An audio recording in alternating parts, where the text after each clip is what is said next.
Sabi po, dalawang beses sinabi sa ating binasa that love is of God, love of God. So, yan po ang ating pong topic this morning, the love of God. Meron pong nagsabi, love is the greatest thing in the world. Ang pag-ibig daw pinaka sa buong mundo na ito. Pero sa ating pong point of view, dapat ang greatest thing, love is the greatest thing in God.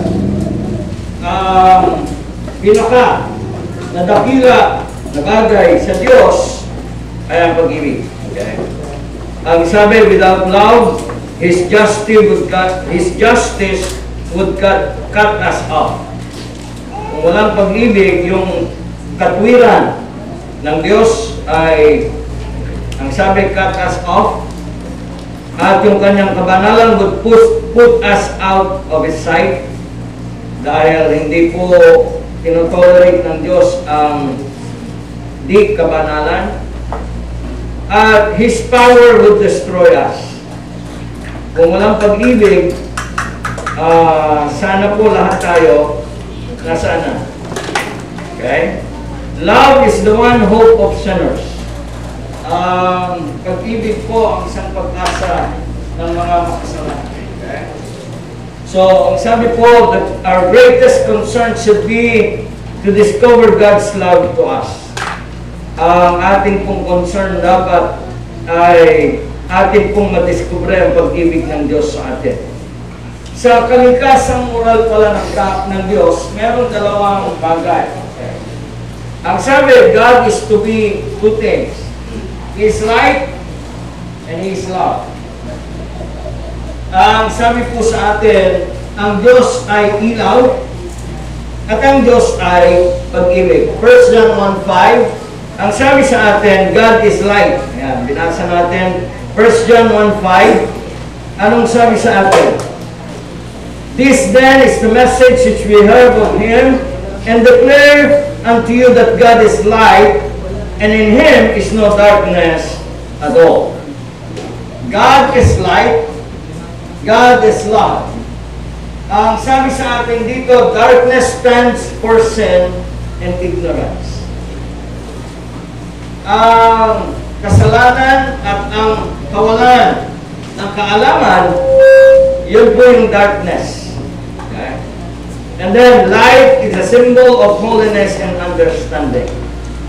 Kaya nga, tayo po ay hinihilingan ang salita ng Panginoon na sa ating pong paglagong spiritual ay tayo po'y mabigyan ng liwanag, understanding, okay, ng salita ng Diyos para higit nating makilala ang Diyos. Ang sabi pa rito, light and love are balancing perfection and in the divine nature. Ang pag-ibig daw, ang ilaw at pag-ibig ang balancing perfection. Yung nagbabalanse. At sabi po sa atin, because God is light, His love is not weakness or good nature indulgence. Okay? Pag may liwanag, ang sabi, madali mong makita yung tama. Diba? Kaya kailangan meron tayong liwanag kasi pag walang liwanag, ang sabi merong darkness. At pag may darkness, kalimitan sa darkness, anong ginagawa? Kasalanan. Diba? Yung sabi ng Bible, ano mang gawin natin sa dilim, i-reveal ng Diyos sa liwanag. Okay? So, ibig sabihin ay, tayo po, kailangan natin maintindihan that God is love, God is light, and also love. Kasi po, kanina, napag-aralan natin sa Sunday School, iniibig niyo ba ang anak niyo? Oo, iniibig naman namin.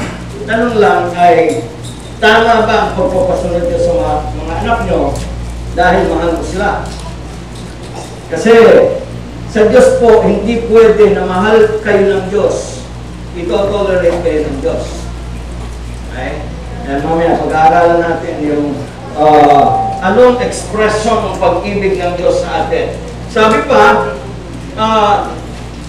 because God is light, His love is a holy love, and not merely sentiment. God never conflicts, God's love never conflicts with His holiness. So, yun, again, hindi pwede na mahal tayo ng Diyos and then sisirain na yung kanyang kabanalan. Kanina, again, ay sino yung pinatay ng Diyos na anak ni Aaron? Si Abihu at si Nadab. At ang sabi doon ay, hindi ba mahal ng Diyos si Abihu at si Nadab? Pinatay sila ng Diyos? Hindi po. Mahal sila ng Diyos, kaya nga sila. So, ang sabi po sa atin ay, di ba sabi sa Hebrews 12, pinapalo ng anak ang itinuturing niya, pinapalo ng Diyos ng Ama ang itinuturing niyang anak. Kung sinasabi niyo na kayo anak ng Diyos, expect palo kapag po kayo hindi sumusunod sa Kanya. Dahil ang sabi ng Bible, kung hindi kayo sumusunod sa Diyos bilang anak, hindi kayo pinapalo, kaya baka hindi kayo anak. Kaya sabi sa atin dito, for whom the Lord loveth, He chasteneth, and scourgeth every son whom He receiveth. So, yun po yung sinasabi sa atin that God is light and God is love. So, ngayon, titingnan natin paano nagkaroon ng manifestation yung pag-ibig ng Diyos. Tatlong bagay lang po. Paano nag-manifest or manifestation of God's love. Okay. Patayin ko na to. Manifestation of God's love. Ang sabi sa atin, there is no such thing as secret love. Wala daw pong secret love. Okay? Love will out, whether it is the love of God or the love of man. Sabi ko sa atin, love is an acting, working principle of life. Kaya, ang titingnan natin, kung talagang mahal tayo ng Diyos, ano yung manifestation para makita natin yung pag-ibig na ito? Again, sa mga mag-asawa, hindi sapat na sinasabi lang natin mahal natin ang asawa natin. Kailangan po ay meron pong manifestation. Meron active, sabi sa atin, meron pong manifestation or working principle. Kung iniibig natin o kung tayo iniibig ng Diyos, ano yung manifestation? Paano niya ipinakita yung pagmamahal niya sa atin? Mga magulang, kung sinasabi natin mahal natin ang ating mga anak, ano yung manifestation? Para ma-realize ng ating mga anak na mahal nga natin sila. Mag-asawa, ano yung manifestation? Paano natin pinapakita na mahal natin ang ating asawa? So, yun po ang ating titignan this morning. Number one, manifestation of God's love. God's love to sinners was manifested in the gift of His Son. Nag-manifest yung pag-ibig ng Diyos by giving His Son. Okay? Ang sabi sa atin dito, for God so loved the world that He gave His only. Bukas ba yan? Okay na. Sabi sa atin, for God so loved the world that He gave His only begotten Son, that whosoever believeth on Him should not perish, but have everlasting life. Ang sabi, love gives. Love gives the best. Okay? I don't know, andito pa ba yung Sister Juan at yung, di ba meron tayo dito yung bilog na nakalagay na hindi mo pwedeng sabihin mahal mo ang Diyos na hindi ka nagbibigay. Ayun, you can give without loving, but you cannot love without giving. Ayun.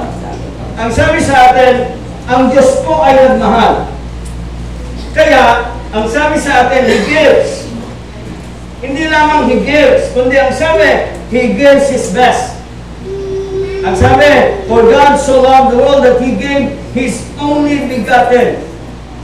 Alam niyo ba kung ano sa Tagalog yung bigatin? Mabigat. Bigatin, bugtong anak. Okay? Yan po yung illustration ni Isaac nang si Abraham ay tumanda, hindi magkaanak. Pero sabi ng Panginoon, I will give thee a son. Bibigyan kita ng anak. Binigyan sila ng anak at pagkatapos sabi, all of a sudden, isang araw, sabi ng Diyos, dalhin mo si Isaac sa Moriah at ialay mo. Ang sabi, when you love, you give. Alam nyo, hindi pwede na lagi na lang tayong, alam mo, sa mag-asawa, hindi pwede lagi kayo nanghihingi sa asawa nyo.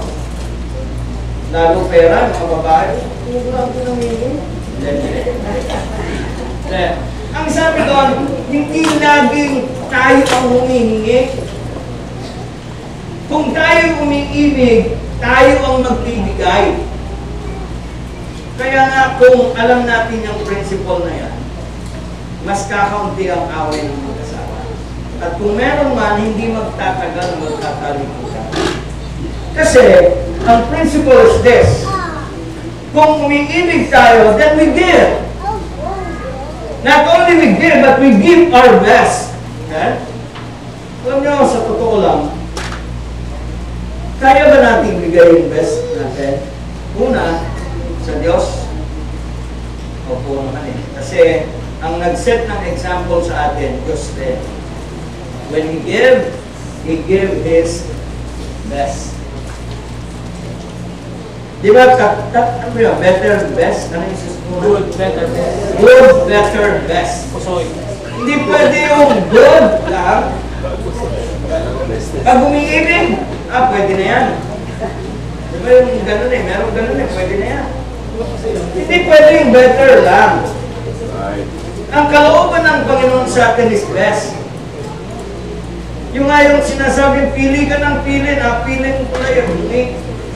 Kasi hindi mo hinahanap sa Diyos eh. Tandaan niyo po hindi magbibigay ng good lang ang Diyos sa atin. Hindi lang magbibigay ng better ang Diyos sa atin, kundi ang kanyang kalooban is best. Pero minsan hindi natin maintindihan yun. Ano naging best kong asawa mo? Di ba? Ang hirap maintindihan. Ano nangyari ng best kong asawa ko? Hindi nga marunong magluto ng sinigang ito. Pero hindi, anong sabi? Ang sabi sa atin, when God loved, He gives up. Yes, He gives. And not only He gives His best. Kaya nga, tatandaan mo niyo po, hindi nyo kayang i-outlove ang Diyos. Amen. Sasabihin nyo, mas magaling kayong umibig kaysa sa Diyos? No way. Dahil kung meron ng pag-ibig na tunay, na naipahayag sa atin, ay sa pamamagitan ng Diyos. Okay? Napagkat yung kanyang bugtong na anak, nabigatan of God, ang sabi siyang ibinigay sa atin. Okay? Kaya nga, doon po pumapasok yung sovereignty. Unang-una, bakit ibinigay ng Diyos ang kanyang anak? Kasi walang sino man sa inyo ang pwedeng pumalit sa kanya. Again, Bible College, anong subject? Soteriology. The doctrine of salvation. Merong dalawang pangangailangan daw para maging tagapagligtas ang isang tao. Una, he must be willing, able, and willing. He must be able and willing. Kung gusto mong maging tagapagligtas, able ka ba? Hindi pwedeng willing ka lang iligtas ang tao. Kasi ang pinag-uusapan, tayo pa. Kaya wala pong sino man ang pwedeng magsabi na ililigtas ko ang sanlibutan sa kanilang kasalanan. Kasi wala pong ganon. Ang sabi, ang tanging able at hindi pwedeng kaya lang. Kailangan willing. Alam niyo ba sabi ng Bible? Si Kristo hindi pinatay. Linawin natin God's sovereignty. Hindi po pinatay si Kristo sa krus. Hindi po. Ibinigay ni Kristo yung kanyang buhay para sa atin. With willingness. Ang sabi sa Garden of Gethsemane, let this cup pass through me, but not my will be done, but thy will be done. Yes. Ang ibig kong sabihin noon, ang ating Panginoong Jesucristo was not only able, dahil hindi siya nagkasala, siya'y pinanganak ng isang birhen. Pero ang sabi, He is also willing. Okay? Kaya ang sabi, when He loved, He gave. And when He gave His best. Yes. Kaya tayo po, bagaman, again, meron tayong limitation. Pero pwede tayong umibig ng may bibigay natin yung ating best. Lalo na sa Panginoon. Okay? Kung sinasabi nyo iniibig nyo ang Diyos, paano magmamanifest yon? You give. Again, gusto kong linawin, hindi lamang po ito ang paraan ng pagbibigay. Okay? Romans chapter 12, binasa natin, you present your body a living sacrifice, holy, acceptable, which is your reasonable service. Sabi nyo, sa Romans 8:28, all things are working together for good to them that love God. Sila na umiibig sa Diyos ay lahat ng mga bagay nagkakalakip-lakip para sa kanilang kabubuti. Good. Pero ang sabi sa atin dito, we love in return. Alam niyo po, sa mag-asawa, hindi pwedeng isa lang ang umiibig. Bagaman ang Diyos, ibigin mo siya at hindi, okay. Pero Diyos yun eh. Pero tayo, para maging okay ang pagsasama ng mag-asawa, hindi pwedeng isa lang ang naibig. Kasi pag isa lang ang naibig, ang ibig sabihin, isa lang ang magbibigay. Pag isa lang ang magbibigay, ano na kung saan makakarating ang mag-asawang ito. So ang sabi ay, kailangan po ay parehong umiibig, parehong nagbibigay. Yes. Kaya nga mag-asawa, bigayan niya. Hindi na suntok ha. No, may mga babae na may nagre-reklamo na binubugbog na yung lalaki na. Meron ako ng gano'n. Ang nagre-reklamo na yung asawang lalaki. Binubugbog siya ng kanyang asawang babae. Okay na. Kasi equal eh. So, ang sabi po sa atin, ano yung manifestation ng pag-ibig ng Diyos? Ang sabi sa atin dito ay God loves. God's love to us was manifested in the gift of His Son. He gives. Kaya ang isa sa pinakamagandang indication ng umiibig kayo, you give. Pagka sinasabi niyong hindi kayo, kayo yung umiibig at hindi kayo nagbibigay. Again, sinasabi natin mahal natin ang Diyos. Ang isa sa pinakamahalagang nakita nyo na pwede nating ibigay sa sinasabi nating mahal is time. Time. Kung mahal nyo ang Diyos, meron ba kayong time na binibigay sa Kanya? Ha? Kasi, kung sinasabi natin mahal natin ang isang tao, hinihingi po sa atin na para mag-manifest yung pag-ibig mo, bibigyan mo siya ng time. Diba, mga babae, ang reklamo sa mga lalaki, wala ka ng time sa akin.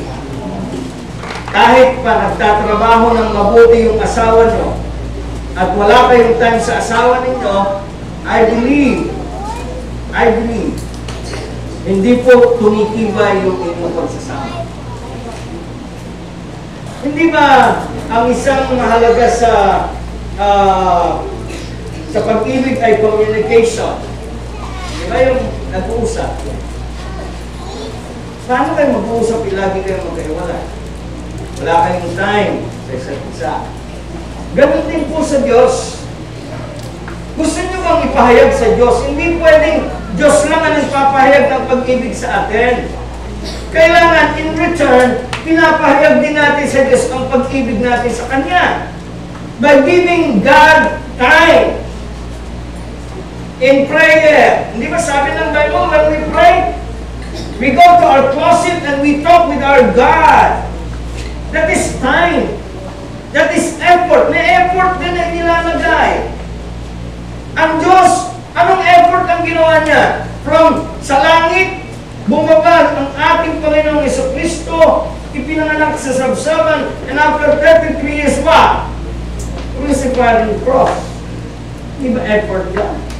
Hindi ba time yun na ibinigay? Para ano? Para makita niyo na mahal kayo ng Diyos. Kahit hindi niyo pa sabihin na mahal kayo ng Diyos, ginawa pa rin ng Diyos yun. Bakit? Soberano siya.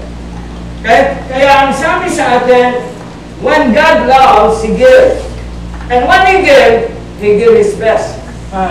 And in return, kung sinasabi natin mahal natin ng Diyos, we give. We give of our time, we give of our effort, and we give our best. Lagi ko sinasabi, palagi, paulit-ulit, yung bang ginagawa natin sa Diyos, yun na yung the best natin. Yun na ba yung pag tinanong ka ng Panginoon, Lord, ginawa ko na yung best nito. Alam niyo ba na nakikita ng Diyos whether yung ginagawa niyo yung best or not? Right. Si Pastor, hindi nakikita yun eh. Pero ang Panginoon, hindi niyo pwedeng paglalangan eh. Ibig sabihin ay, kasi bukas ang lahat sa Kanya. Naririto tayo, are we doing our best para i-worship ang Diyos?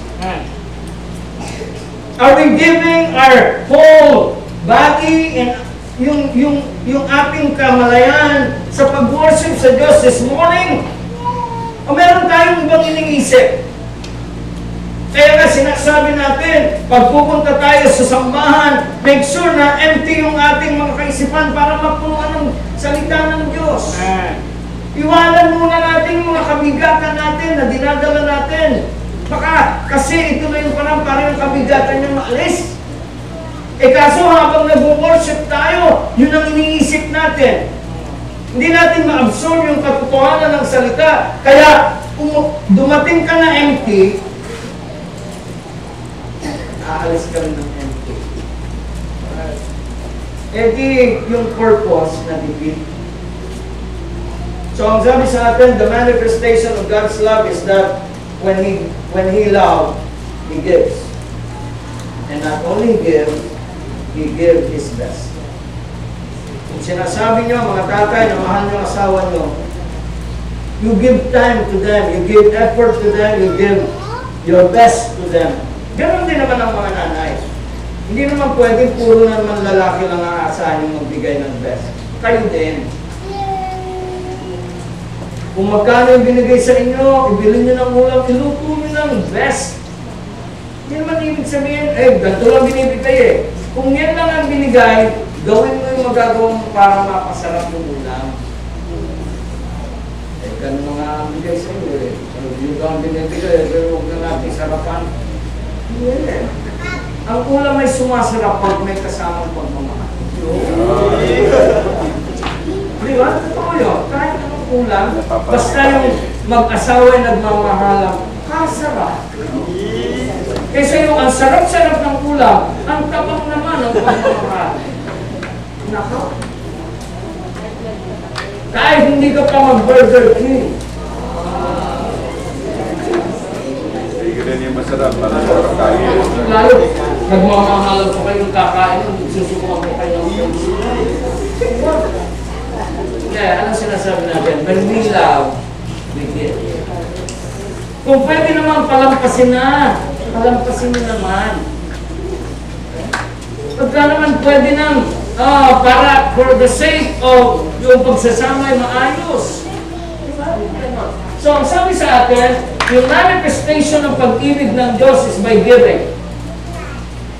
Alam niyo ako, Hindi ko alam kung paano ginawa ng Diyos. Ako nun maramot ako eh. Nung ako yung believer, maramot ako eh. Hindi ko lang alam kung anong ginawa ng Diyos na bakit ako ay yun bang parang yung kalooban mo ay ang sarap kasing magbigay. Diba yung lagi natin sinasabi, anong gusto nyo? Kayo ang bibigyan o kayo ang nagbibigay? Alam nyo kung tama ang isip nyo bilang Kristiyano, dapat ang isip nyo mas maganda ang magbigay kesa yung tumatanggap. May blessing din sa tumatanggap, pero ang sabi ng Bible, it is more blessed to give than to receive. So, kung tayo umiibig sa Diyos, then we give. We give our time, we give our effort, and sometimes if given the chance, di ba yung mga apostle, pinatay pa sila. Given the chance of dying for Christ, so be it. As manifestation of our love to Him. Diba? So, ang sabi po sa atin, God loves, and when He loves, He gives.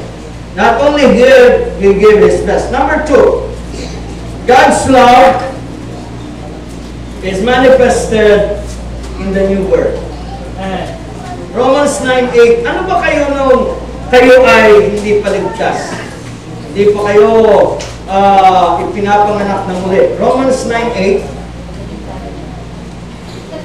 Romans 9:8. Ang sabi sa atin dito, that is, they which are the children of the flesh, these are not the children of God, but the children of the promise are counted for the seed.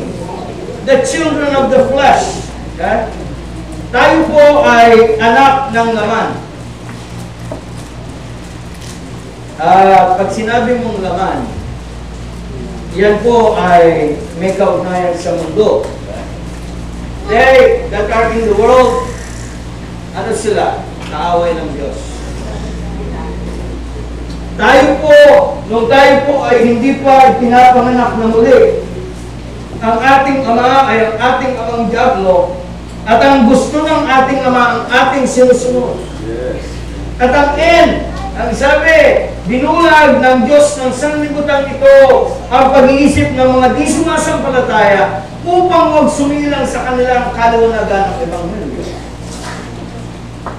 Pero dahil sa pag-ibig ng Diyos sa atin, ay binigyan tayo ng kapanganakan. Tinanong si Nicodemo ng ating Panginoon. Ang sabi ng Nicodemo, paano ipapanganak ang isang tao na malaki na? Babalik pa siya sa bahay bata ng kanyang nanay at ipanganak. Halimbawa, si Gideon. Ang laki niyan, babalik sa bahay bata ng kanyang nanay. Hindi. Sabi ng Panginoon, no. Ang sabi niya, spirit and water. Spirito at yung salita ng Panginoon. Okay? Kaya ang sabi sa atin dito, paano nag-manifest? Kasi sabi ng Panginoon, maliban ang tayo panganak na muli, hindi siya makakakita ng kaharian ng langit. So wala palang makakakita ng kaharian ng langit kung hindi tayo papanganak na muli. So, sabi, manifestation ng pag-ibig ng Diyos sa atin is through new birth. Ang sabi sa John, 1 John 3:1. 1 John 3:1. Kaya napakahalaga na meron po tayong bagong kapanganakan. Behold, what manner of love the Father had bestowed upon us, that we should be called the sons of God. Therefore, the world knoweth us not, because it knew Him na new birth. Ang sabi po sa atin dito ay bestowed upon us that we should be called the sons of God. Ang sabi po sa atin, the world knoweth us not. Kaya na hindi kayo magtataka kung kayo ay anak ng Diyos. Bakit hindi kayo nag-blend sa mundo? Kasi hindi kayo malala ng mundo.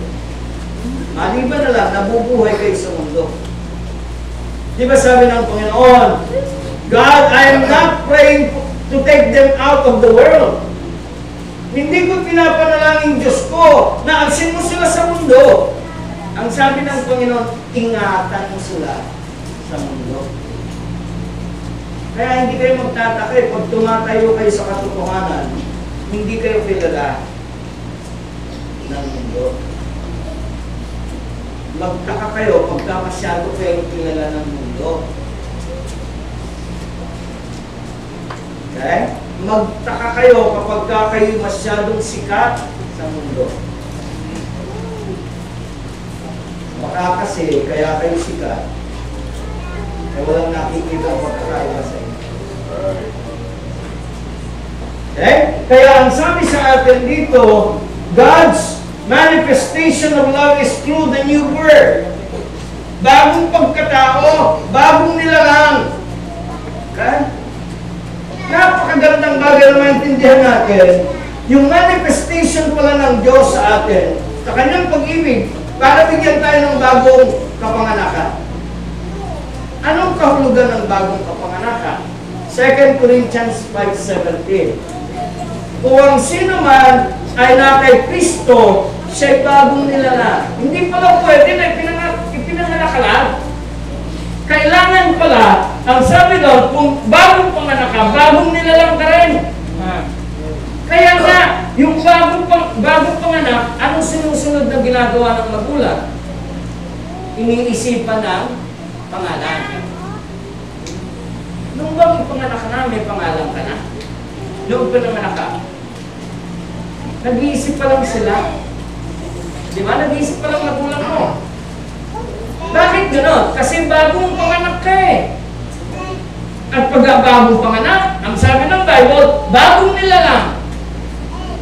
Di ba?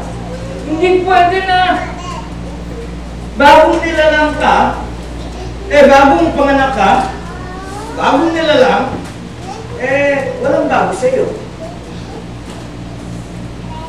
Hindi naman pinanganakan ng ganyan ka na eh.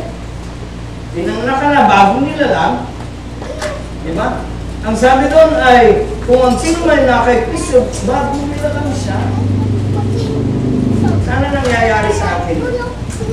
Alam niyo ba, dahil sa pagmamahal ng Diyos, ay binigyan tayo ng bagong kapanganakan para makaranas tayo ng pagiging bagong nilalang. Kaya nakakalungkot na pinanganak tayo. Yun nga ang tanong eh, talaga bang ipinanganak ka ng bago?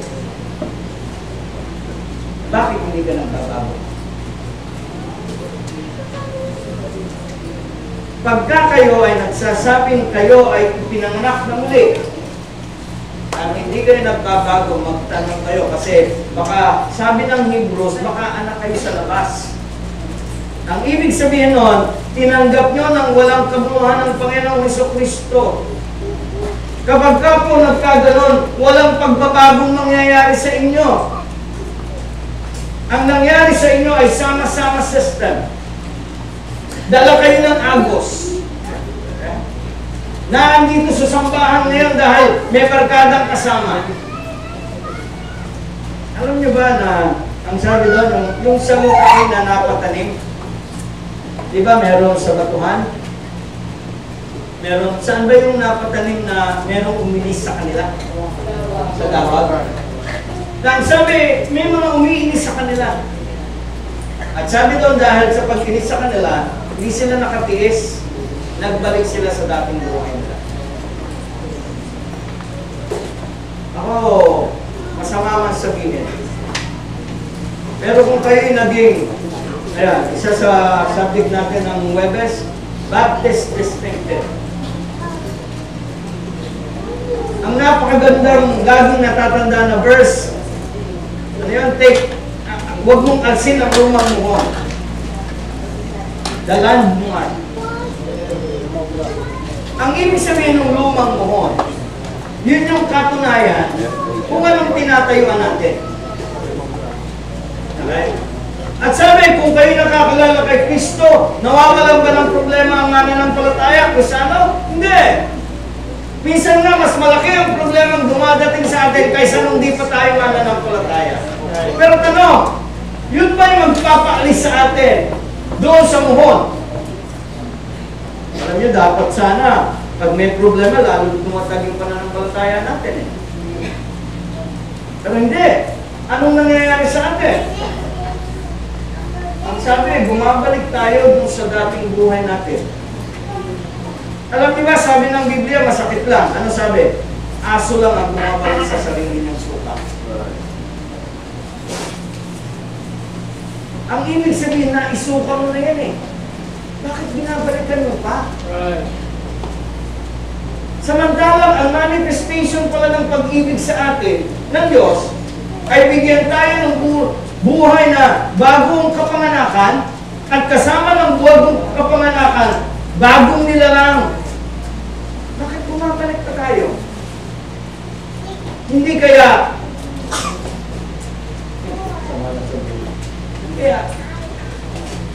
yun na yung bumabalik sa sariling suka. So, sabi po sa atin, manifestation po ng pag-ibig ng Diyos ay yung new birth. Last, God's love is manifested in discipline. Ang pag-ibig ng Diyos ay ipinahayag sa magitan ng kanyang disiplina. Kaya nga, mga anak, again, linawin ko, kung ang mga magulang ay nagdidisiplina sa inyo, dapat niyong tandaan, yun ay pagmamahal ng magulang nyo sa inyo.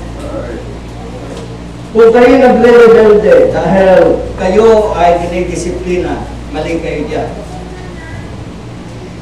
Dahil may mga anak na pag dinidisiplina ng magulang, nagre-rebelde. Alam niyo ibig sabihin nun? Hindi nyo naintindihan. Na kaya ginagawa ng magulang ninyo sa inyo ito dahil yun po yung manifestation ng pag-ibig nila sa inyo. So, anong sinasabi? God's love is manifested by discipline. Yung ayong sa Hebrews chapter 12. Ang sabi, paluin mo ang bata sapagkat hindi niya ikamamatay. Diba sabi sa Bible? Ang sabi, ang palo ay nagbibigay ng katwiran sa bata. Ang discipline. Kaya po tayo, kailangan natin maintindihan. Kung meron tayong ginagawang hindi mabuti sa Diyos at dinidisiplina tayo, pasalamat tayo. Dahil ang ibig sabihin nun, anak tayo ng Diyos at mahal tayo niya. Ayaw ng Diyos na tayo ay anak niya at kababayaan na gumagawa ng hindi tama. Dahil unang-una, hindi ang Diyos ang mapapahamak. Alam niyo ba yan?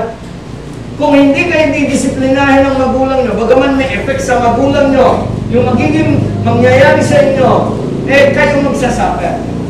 Halimbawa, sinabi na sa inyo na huwag kayong makipagbarkada sa mga hindi nyo kayang dalhin sa Panginoon. Kasi dito po, lagi natin sinasabi, kung may barkada kayo na hindi nyo kayang dalhin sa Panginoon at kayo ang dinadala, dapat meron kayong guts na wala po ng kaibigan dahil sisiraan. Tandaan nyo, anong sabi? Ang masamang kasama, nagpapasama ng mabuting ugali. Kaya, tandaan niyo po God's love was manifested through discipline. Huwag kayong nalulungkot pag dinidisiplina kayo ng Diyos. Dapat na matuwa kayo dahil yun ay manifestation ng pag-ibig ng Diyos sa akin. Pasalamat tayo si Jonah nung siya ay umalis papuntang Tarshish na dapat sanay sa Ninive, dinisiplina siya ng Diyos. Dahil kung hindi siya dinisiplina, papalaot siya sa kanyang kasalanan. Kanina, sinabi ko nga, pag walang disiplina, pumapalaot tayo sa kasalanan. At pag pumalaot tayo sa kasalanan, anong dulo nun? Kapahamakan. Di ba sabi ng Bible, there is a way which seemeth right unto a man, but the end thereof are the ways of death. May mga daan na tila matwid sa tao, pero ang katapusan niyan, kapahamakan. So, ang sabi ng Bible sa atin, the manifestation of God's love is through His discipline. You might as well discipline yourself kaysa naman disiplinahin kayo ng Diyos. Naintindihan niya? Kung gusto nyo na hindi kayo disiplinahin ng Diyos, disiplinahin nyo sarili nyo. Because God's love is manifested through discipline. Pero ako naniniwala na last recourse. Kaya kayo may magulang, sila ang mag-warning sa inyo, anak. Huwag mo nang hintayin ng Diyos ang pumalo sa iyo. Hayaan mo nang warningan kita at kung kailangan paluin kita, papaluin kita. Pero pag hindi ka nakinig, papasok ang Diyos.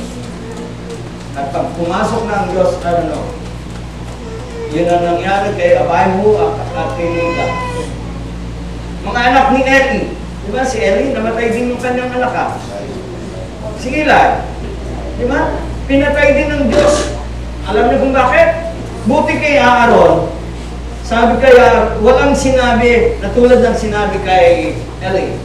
Ang sabi ng Bible kay Eli, alam ni Eli ang masamang ginagawa ng kanyang mga anak, pero hindi niya sinuway. Kaya dumating yung pagkakataon na ang Diyos ang sumuway sa kanila at pinatay sila.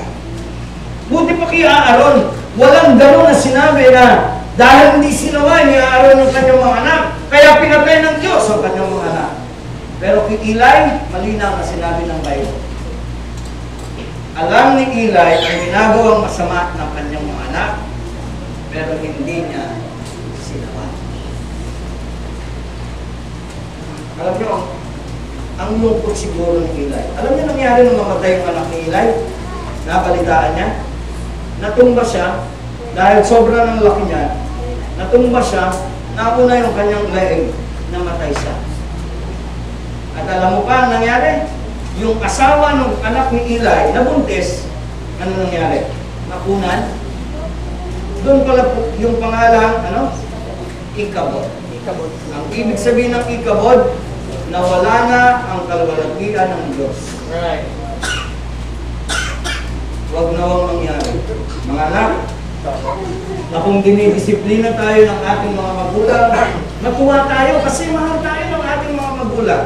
Pero kung hindi ka susunod, papasok ang Diyos. And we never know kung hanggang saan ito. Kaya ang sabi po ng Biblia sa atin, the manifestation of God's love is through His discipline. Sana wag na tayong dumating sa ganon. Bakit ba dinidisiplina? Mali ginagawa. Pero sa palagay nyo, kung tamang ginagawa nyo, dadaling kayo sa disiplina ng magulang nyo? Sana mangyari sa inyo na nakabasag yung bata. Sino nakabasag? Anong sabi ng bata? Ako po! O sabi ng nanay, may celebration, may spaghetti pagka umami.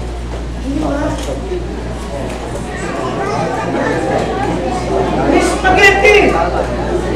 Hindi naman ang masama, hindi mo inamin. Eh kung inamin, aba may spaghetti, basagin mo na basagin. Hindi ba? Magandang bagay na kung hindi naman inaalis na magkasala tayo eh. Tama ba yung sinabi ko? Hindi maiwasan. Hindi naman maiwasan na tayo po magkamali. Pero maganda na aminin natin kaysa pagtakpan pa natin. Okay? Kaya ang sabi po sa atin, God's love is manifested through His, number 1, giving. Yan. When God gives, He gives. When God's love, He gives His best. Number 2 is, God's love is manifested by new birth. And then third, God's love is manifested through His discipline. Ito pong third na ating pinag-aralan, ito po ay, ang tawag dito? Conditional. Hindi nyo kailangan abutin pa yun na kayo disiplinahin ng Diyos para patunayan mahal kayo. Huwag nyo nang hindi ako maanak. Gusto kong mapatunayan ng Diyos. Gusto kong disiplin. Okay ka rin, ano? Gusto kong disiplinahin ng Diyos para makita yung pag-ibig niya. Hindi na kailangan yun. Pero kung gusto mo, sige. Gusto mo, sige. So, sabi po sa atin, the manifestations of God's love. Tayo po ng langit. Let's pray.